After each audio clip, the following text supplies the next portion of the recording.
नमस्ते coaches, mentors और sports leaders. आज के इस एनालिसिस में हम सीधे मुद्दे की बात करेंगे। हम एथलीट्स की फिजिकल ट्रेनिंग पर तो घंटों लगा देते हैं, राइट? लेकिन जब बात भारत की ग्रामीण महिला एथलीटों की आती है तो असली गेम मैदान पर नहीं बल्कि उनके दिमाग में खेला जाता है। चलिए सीधा डेटा पर चलते हैं और देखते हैं कि इन टैलेंटेड एथलीटों के लिए एक सॉलिड मेंटल रेजिलियंस यानी मानसिक लचीलापन कैसे तैयार किया जाए। अब मैरी कॉम का नाम किसने नहीं सुना। उनकी वो फर्श से अर्श तक की कहानी हमें याद दिलाती है कि हमारी सबसे बड़ी चैंपियंस असल में कहाँ से आती हैं।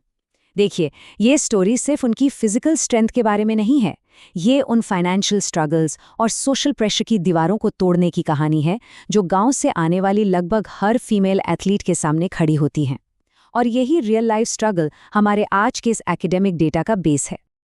आज के हमारे इस एजेंडे में हम एक क्लियर रोड मैप फॉलो करेंगे।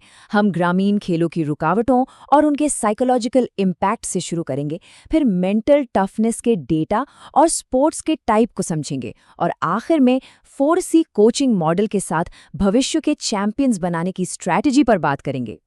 तो चलिए सबसे पहले अपने पहले सेक्शन की ओर बढ़ते हैं और बात करते हैं ग्रामीण खेलों में आने वाली उन बाहरी रुकावटों की।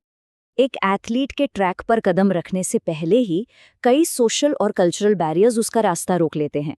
जैसे वही पुरानी पारंपरिक भूमिकाएं जो मानती हैं कि लड़कियों को बस घर पर होना चाहिए, फिर वो शालीनता वाली उम्मीदें जो स्पोर्ट्स के पसीने और एग्रेशन से बिल्कुल मैच नहीं खाती।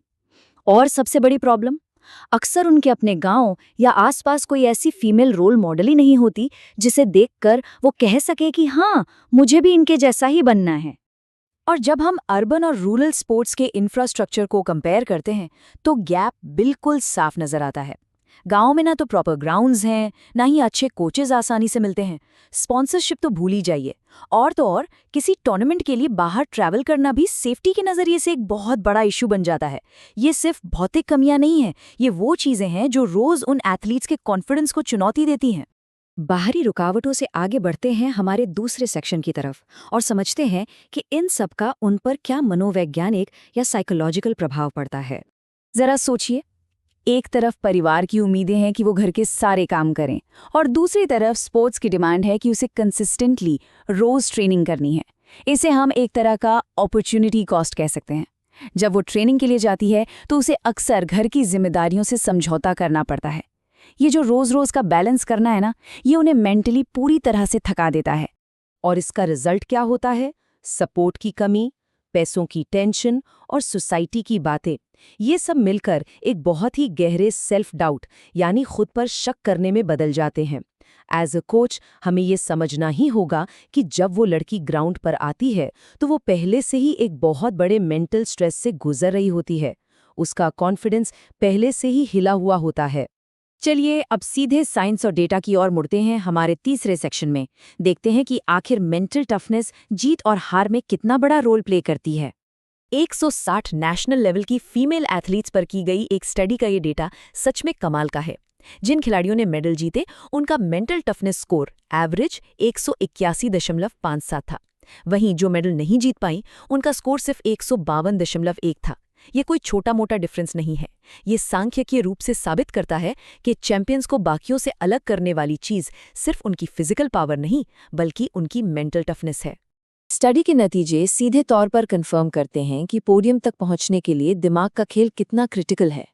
मेडल विनर्स और नॉन विनर्स के साइकोलॉजिकल स्कोर में जो भारी अंतर है उसका सीधा सा मतलब ये है कि अगर हम अपनी एथलीट्स की मेंटल टफनेस पर काम नहीं कर रहे हैं तो हम उनके जीतने के चांसेस को खत्म कर रहे हैं।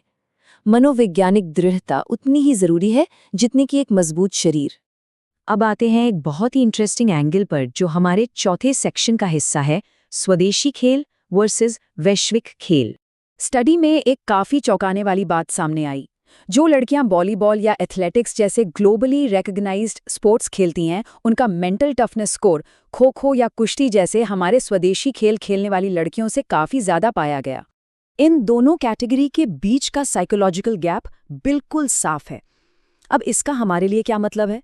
देखिए, आजकल कई सरकारी योजनाएं हमारे रूरल और इंडिजिनस स्पोर्ट्स को प्रमोट कर रही हैं, तो ऐसे में हम कोचेस की जिम्मेदारी और बढ़ जाती है कि हम इन ट्रेडिशनल स्पोर्ट्स में खिलाड़ियों की साइकोलॉजी पर एक्स्ट्रा फोकस करें। हमें इस मेंटल गैप को हर हाल में टारगेट करना ही होगा। तो प्रॉब्लम्स और डेटा की बात हो गई। अब सॉल्यूशन क्या है, यही हम अपने 5वें सेक्शन 4C कोचिंग मॉडल में देखेंगे। 2002 में क्लॉफ और उनकी टीम ने मेंटल टफनेस को बहुत ही बेहतरीन तरीके से डिफाइन किया था। उनके हिसाब से ये खुद पर वो हाई कॉन्फिडेंस रखना है जिससे आप रियलिस्टिक गोल सेट कर सकें, और चाहे सिचुएशन कितनी भी खराब क्यों न हो, आप उन गोल्स का पीछा करना न छोड़ें। रूरल एरियाज में जहां कदम कदम पर मुश्किलें हैं, ये डेफिनेशन हमारी कोचिंग का फाउंडेशन बननी चाहिए। इस मेंटल टफनेस को बिल्ड करने के लिए ही ये 4C मॉडल बनाया गया है। पहला C है कमिटमेंट, यानी अपने गोल के लिए पूरी तरह से डेडिकेटेड होना। दूसरा है कॉन्फिडेंस, अपनी एबिलिटीज पर पक्का भरोसा।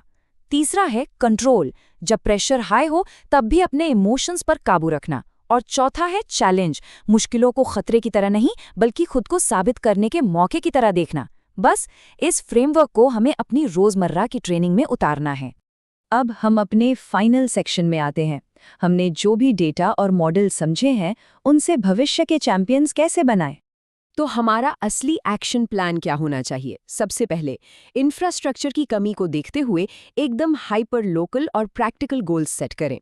दूसरा, क्योंकि गांव में रोल मॉडल्स आसानी से नहीं मिलते, तो अपनी ही टीम में पीयर मेंटरशिप सर्कल्स बनाएं जहां सीनियर्स जूनियर्स को सपोर्ट करें। और सबसे इंपॉर्टेंट बात, अपनी एथलीट्स को ये ट्रेनिंग दें कि वो इन सोशल और फाइनेंशियल रुकावटों को कोई बड़ी दीवार ना समझें, बल्कि उन्हें उसी 4C मॉडल वाले चैलेंज की तरह देखें जिसे वो आसानी से टैकल कर सकती हैं। फाइनली, मैं आप सभी के लिए एक बहुत ही जरूरी सवाल छोड़कर जाना चाहता हूँ। जब डेटा ने ये बिल्कुल क्लियर कर दिया है कि मेडल जीतने या हारने का फैसला मेंटल टफनेस से होता है, तो क्या हम एथलीट के दिमाग को भी उतनी ही रिगरसली, उतनी ही सख्ती से ट्रेन कर रहे हैं जितना हम उनके शरीर को करते हैं? इस पर जरूर सोचिएगा। आज के इस एनालिसिस में जुड़ने के लिए बहुत बहुत शुक्रिया। सीखते रहिए और अपने एथलीट्स को चैंपियन बनाते रहिए।